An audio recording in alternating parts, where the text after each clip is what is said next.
Hey, Coach. Thanks for joining us today for a couple of minutes. Sure thing. How are you all doing? Doing well, thank you. We will begin with Andrew Jones. Go ahead. Hey, Coach. Mac singled out Bryson Nesbit last Sunday when we talked to him and spoke about his athletic ability, his speed, and how he played in a unique system in high school where he was spread a lot. So there's a lot of things that he can do. Can you kind of speak to what you've seen from Bryson to the first couple of weeks of practice and where you see some of his strengths and his upside? Sure. Yeah, I think, I think about Bryson and one of the things that probably hasn't, I don't think it's been probably talked about a lot. We had a lot of early enrollees, and particularly in this state where they didn't play high school football until the spring. This past spring, there were a lot of guys that ended up not playing their senior year of high school and matriculated on here in North Carolina, or with us in the spring and all that. And it's a great advantage. And I think a lot of them took advantage of that, kind of being able to get a jump start. Bryson stayed, finished his basketball season, finished high school, graduated, was in that kind of place where he potentially could have graduated early and come in, but finished that and then played football in the spring. I think that really helped him. I think he was one of the guys that probably, I don't know what the percentage would be around America of seniors that stayed around, that had high school football in the spring, that stayed around and played in a situation like that. But that helped him to grow because he hadn't played as much. And I say all that just because I think it helped him when he came in, because he did get exposed to a little bit more. As you watched him, I'd sit and watch the live stream of his games just about every Friday night, back during the spring, because we couldn't go out and watch any games or anything, but you could get them. And you could see him improve. And so since he got here, I think athletically he can do some things naturally that allow him to make plays. And he has probably in the last 2.5 weeks, I would guess, he would have to tell you for sure, I would guess he's probably had more collisions in the last 2.5 weeks than maybe he'd had in his whole life put together as far as football was concerned. So it's such a diverse position in terms of what all you've got to be able to do, physical in the run game. You got to be able to pass protect. You got to be able to run around and create separation and do something with the ball when you get it. And I think he's made improvements every day, and that's what you want. You want today to be your best day, every day. And that's for everybody that comes out, but especially guys that's really learning it. I don't think it's really stacked up on him at any point. I do think there's a camp wall or something that some guys hit. I think he's brushed up against it a couple times, but I don't think he's hit it to this point. So he's certainly got that's learning what to do, and probably makes a play a day. And so he does flash in that regard.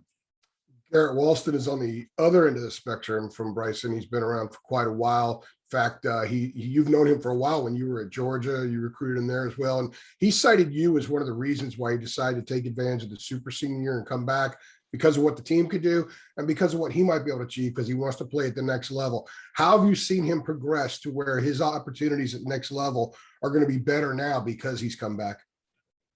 Well, I think obviously we're excited to have him back. We did not, and he would tell you, we didn't actively recruit him. Myself, Coach Brown, Coach Longo, I don't think anybody actively recruited him to come back, because it really was his decision. You don't want to be a deal where a guy comes back and then it's you get into this part of the year where it's a little bit of a grind, or even back in the spring where the season's a long way away, and then they're like, man, I really want to come back here. Where he did it on his own, and he's kind of embraced this opportunity. I think short story version, he's been in this offense long enough now. He kind of knows the offense. He knows what is expected of him. He knows how we want him to do everything for the most part. So now it is, can I perfect my technique? Now it's, boy, I can really play really, really hard because I'm not having to think about anything. I can play faster. And I think that's what we've seen. He had a really outstanding day. It's probably, I lose track of the days right now. I just realized it was Friday, and early just this morning, a couple hours ago, but it was probably a week ago, maybe a week ago, Thursday or somewhere in there. And he had a great day, and he's really kind of taken off from there. I felt like it really kind of clicked in for him at that point. So I think he's taking advantage of that. He's doing a great job trying to lead, trying to bring Bryson along, and really all those other guys too, because it's a young room outside of, Garrett being a 17th year senior or whatever he is now. Thank you very much. Appreciate that. Sure. Go ahead, CL Brown. Hi, Coach. Coach Brown talked about last season. It may be taking a little while for you and Coach Longo to get on the same page, so to speak, in terms of utilizing the tight end. I was curious in terms of the second half of last season. It seemed like Walston in particular had a lot more targets and catches. What changed? Like what was kind of the tweak that you guys made that kind of opened things up a little bit more for him? I really don't know that there was a tweak per se in that. I think sometimes it's, it's amazing. People always ask, I think in all the years I've done this, every year, everybody always wants to know, are you going to throw it to the tight end? And that was whether they were catching 75 balls or 5, and I think sometimes the biggest thing to understand is kind of when things come off the sheet, when things get called, what areas of the field you're in, what coverages people play, and then so what's the progression in that. So there were some of those, even, you go back to some of the ones, obviously we had a couple of special plays in the bowl game, and that was a different deal, from the standpoint of where our personnel was, obviously, but then some of them were things we'd run 50 times, and it just so happened the ball found Garrett in that moment, in that game, on some of those concepts. That being said, I think all those guys in the room have really embraced what we're doing this year. I'm a big believer in, those who prove themselves reliable and dependable in practice get rewarded in the game. And so I think it's, as I tell them, every play is an audition. You get a lot of chances in practice to do certain things. Well, if you don't do them well, if you think, well, this may never live to see the light of game day or whatever, and you kind of halfway do it, then guess what? It's not going to, and so I think they've embraced the opportunities that they've had. And obviously you never know where that will go from here. Tight end's an odd position because some games it'll find you 8-10 times, some games it'll find you once. But at the end of the day, if we have more numbers on the board than whoever we're playing, I think we got a room, and myself included in that don't care. The bottom line is win the game. And in what ways have you seen Kamari Morales improve this year?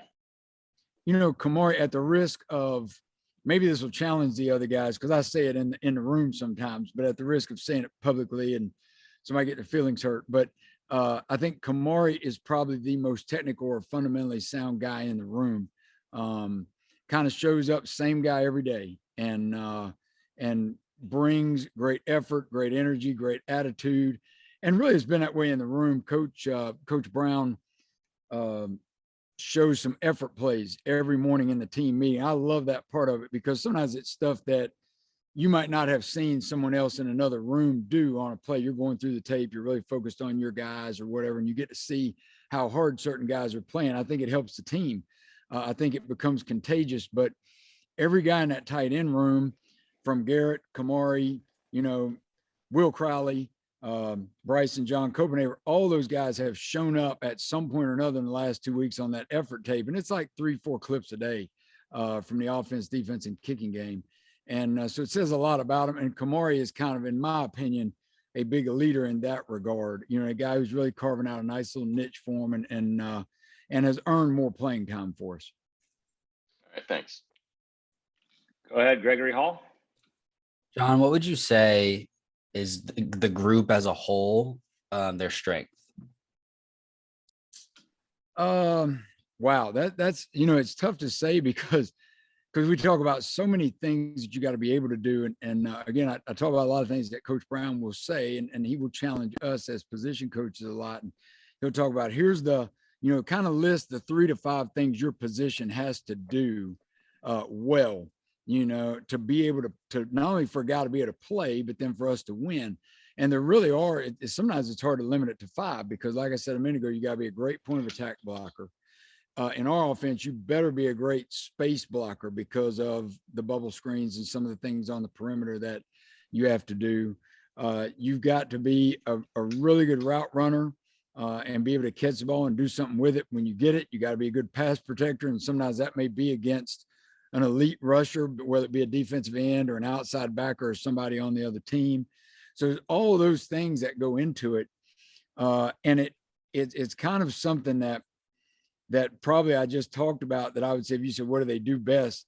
They play hard as heck, and they do it every day. And my hat's off to them, because obviously you coach that, but I've coached that way for a long time, and you got to have guys that embrace that. I also think part of that is they know there's a lot of competition in the room, and they realize that for me as a coach and all our coaching staff, we don't care who's on the field as long as that's who's going to win the game.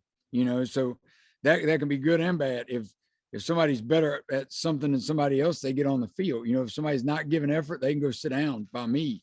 And I think they know that it's a tremendously competitive situation, and the more depth you build, the more you get that way. But I think they play hard as heck, and generally speaking, they catch the ball. And I'm gonna hurt some feelings probably if somebody else out there hears this, but they catch it better, more consistently probably than as an overall group than any room I've ever been around in 30 years of doing it. And I say that doesn't mean, oh, they catch it great, we ought to throw it to them every time. Well, there's still other things in it. You got to make sure you can get separation. You got to get open, and those kind of things. But they do, when it gets their hands, they get their hands on it, they can bring it in. And going into the second scrimmage tomorrow, what are you hoping your guys accomplish, and what are you looking for out of them?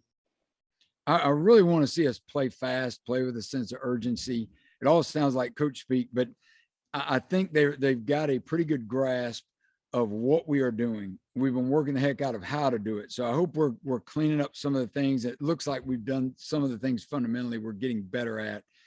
And then we got to play fast. Obviously, tempo is critical early in the year, especially when it's warmer and those kind of things. I mean, you love to be able to play with tempo. And I think even the first game last year, we were a lot in better condition than Syracuse, and you saw it in the fourth quarter. I mean, that's when the game got to be out of hand a little bit, not the first three. So that's what I really want to see is be solid on your assignments, play fast, and again, I really want them to have fun. It's a game, it's a game, and you saw last year how quickly it can be taken from us. And enjoy every day we have together out here, and then obviously a chance to go in the stadium. I mean, it's even more fun there. It gets real when you go in there. Ross Martin. Hey, Coach Lilly, do you think Bryson Nesbit will play as a true freshman? I mean, will he see snaps, any significant amount of snaps? I tell guys, and I really say this because I believe it. It's not just again, coach speak to get guys to try to work hard or whatever. I tell them they all need to prepare like they're going to play, because how fast can it be that whether you're a starter or a fifth teamer, that all of a sudden you got a critical role. I also think these guys have different strengths. If you're starting to line them up, okay, this guy's stronger, this guy's faster, this guy's more physical, this guy can change direction better, whatever the case may be. So I think there are roles or niches for a lot of different guys in there. I think every guy in that room needs to prepare to play. And right now I don't have a lot of hesitation about playing any of them. I think they all can play. And that's why you're out here every day. You want to play. You don't want to just, put the uniform on.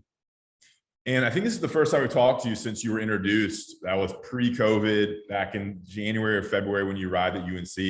I was curious as to kind of how the adjustment's been, how you like coaching at UNC, living in Chapel Hill or the surrounding area, and how the process has been being at Carolina under Coach Mack Brown. Sure, we live in Cary, so it's not too far away. I think in a great area. This is a great area. I've always thought this was an awesome area, and the things you can do and things you can get to, and especially when you have younger kids like my wife Cheryl and I do. And it's been a lot of fun for us. Obviously, I've kind of joked even as we've gotten ready for the season, and you're trying to do just logistical things and all that. And I'm like, it's kind of like a first year. Usually after the first year, you kind of know how everything flows. Was different because last year was different for everybody. Whoever knew about a Zoom press conference, a year and a half ago or whatever. Now that may be the way it goes for the rest of the time. Y'all would know that better than me, but I think it's been great. Obviously Coach Brown's tremendous to work for. We got a great staff that enjoys being around each other. Our players are probably they are as good a young men combined with being good football players as I've ever been around anywhere that I've been, top to bottom. Just great young men, been raised right. I was standing over there and I heard you ask Ruck about, kind of the hot seat deal that they do. And it's amazing how great these guys, they've come through a lot of stuff, and everybody has stuff in their lives and that you have to deal with every day. And it's pretty cool if you got guys on your right and left and front and back and all that to help carry you through stuff and for you to help carry them through it. It's a great atmosphere. It's been a lot of fun and looking forward to this year too. You've coached a bunch of different places. I mean, what stands out about UNC? It's maybe different than other places. I mean, every school is unique and every program is unique.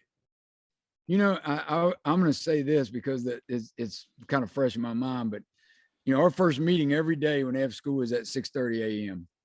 And when I first heard that, and no, I'm not throwing stones at any place I've been before, but I was like, wow, how many guys walk in late to that one, and I don't know there's been a guy late since I've been here.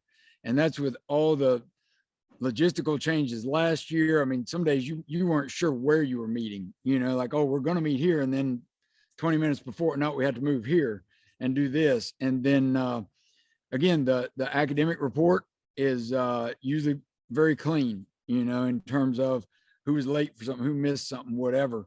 And when you got people that are committed to kind of living their lives the right way, doing things the right way, don't get me wrong, I've seen some great players that might have missed the study hall here or there or whatever, or been late to a meeting or whatever, and some things happen. But I think that's it. I think they take care of each other. I think they're very accountable. They're very highly disciplined and are very smart. They can learn what we throw at them. They can learn very quickly. We make a lot of adjustments kind of on the fly at times, and they adjust to it and keep rolling. And it's a great credit to them and to the people that raised them. Great, thanks. All right, we'll swing right back to Gregory Hall for a last question for Coach. I'm curious how often you use maybe NFL examples from your experience with your guys when talking in meeting rooms, watching film and things like that. How often does that come up? Or is it something that they kind of maybe come up to you one-on-one and ask you about themselves and things like that? I probably did more last year because I was coming from that world, and that was more what I had kind of more recently in my career. And if it was something I couldn't show them doing it, or someone doing it here, in 2019 or whatever, then I would, pull something from out of those things.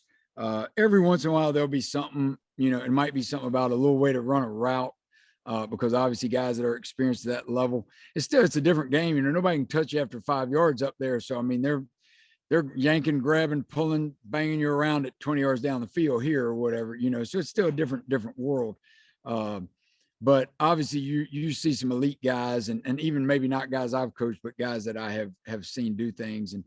But I pull from everything. I love the history of the game. And shoot, we watched a play the other day as I was trying to emphasize hustle, and I went back and I may get the year wrong now, but Alex Mars, who is one of our quality control guys, was here then, and I had him pull it up because I remembered it, and I couldn't remember exactly what year it was, but it was Giovanni Bernard hustling down the field against Duke, and like 3 minutes to go in the game, and they're down, and the ball, they get a long pass, and the ball gets knocked out, and if he's just standing back there watching the play, the game's over, and he hustles down the field and ends up scooping the ball and running it for a touchdown, just to emphasize effort. And I don't know, it was like 2012 or 13 or something, whenever it was, but it was a great play that I just remembered a guy making. So I wasn't here back then, but I remembered, I used that as an example. So really anything that presents a visual, I show them little movie clips sometimes, and things like that. Anything that presents a visual, whether it's the NFL or something else, if it's something that they can grasp and remember, then we'll use it. Great. Coach, thanks for a few minutes of your time this morning. Sure thing. Thank you all. Y'all have a nice day.